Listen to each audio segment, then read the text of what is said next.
जून पासून देशांतर्गत 250हून अधिक 250हून अधिक उड्डाणं रद्द करण्यात आली आहेत। वाढत्या इंधन दरवाढीमुळे विमान कंपन्यांवर आर्थिक ताण येतोय।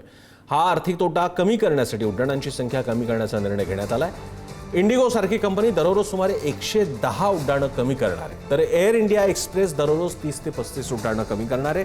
ऑगस्ट 2026 पर्यंत विमान उड्डाणं रद्द करण्यात येणार आहे। देशभरातील प्रवाशांवर याचा परिणाम होऊ शकणार आहे। विशेषतः छोट्या छोट्या शहरांना जोडणाऱ्या विमान सेवेवर परिणाम झाल्यामुळे तिथली संपर्क क्षमता कमी होणार आहे। मुंबई विमानतळाला सर्वाधिक फटका बसण्याची शक्यता आहे।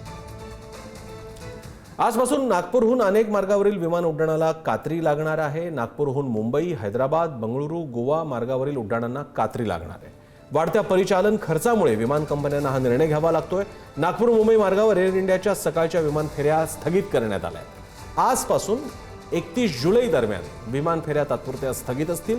कोलकाता नागपूर मार्गावरील काही उड्डाणंही बंद होत आहेत। जितेंद्र शिंगाडे आपल्याला अधिक माहिती देत आहेत। जितेंद्र, नागपूर उपराजधानीचं शहर आहे, देशाच्या दृष्टीने सुद्धा अतिशय मध्यवर्ती आहे आणि इथून आपल्याला कल्पना आहे विदर्भातल्या लोकांना सुद्धा विमानतळाचा मोठा ॲक्सेस हा नागपूरचा आहे।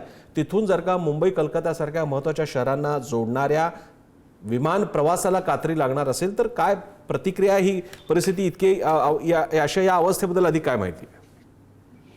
नक्कीच प्रसन्न सर, कारण ज्याप्रमाणे देशात आपण पाहू शकतो की विमान कंपन्यांनी आपल्या उड्डाणांच्या संख्येमध्ये कमी केलेली आहे। वाढता इंधन खर्च आणि वाढता परिचालनचा खर्च यामागे कारण असल्याचं सांगितलं जात आहे। देशभरात जेव्हा असं होत आहे तर नागपुरातूनही जी विमानं आहेत किंवा ज्यांची उड्डाणं आहेत ते सगळे आता काही रद्द करण्यात आलेले आहेत, तर काही स्थगित करण्यात आलेले आहेत। काही कंपन्यांनी उड्डाणांना कात्री लावण्यात आलेली आहे। काही उड्डाणं जी आहेत ती आता रद्द करण्यात आलेली आहे, ज्यामध्ये जवळपास 12 फेऱ्या कमी करण्यात आलेल्या आहेत। आणि याचा जो फटका आहे तो विदर्भातील प्रवाशांना बसणार आहे, कारण विदर्भात नागपूर हे मोठं विमानतळ आहे, त्याचबरोबर चंद्रपूर, अमरावती असेल किंवा गोंदियाचं असेल, मात्र तेथील देखील जे उड्डाणं होती ती देखील आता बंद करण्याचा विचार करत असल्याचं कंपन्यांचं म्हणणं आहे। एकूणच यामागे जो युद्धात नंतरचा वाढलेला इंधन खर्च, त्याचबरोबर परिचालनासाठी लागणारा खर्च हे जबाबदार असल्याचं सांगण्यात येत आहे।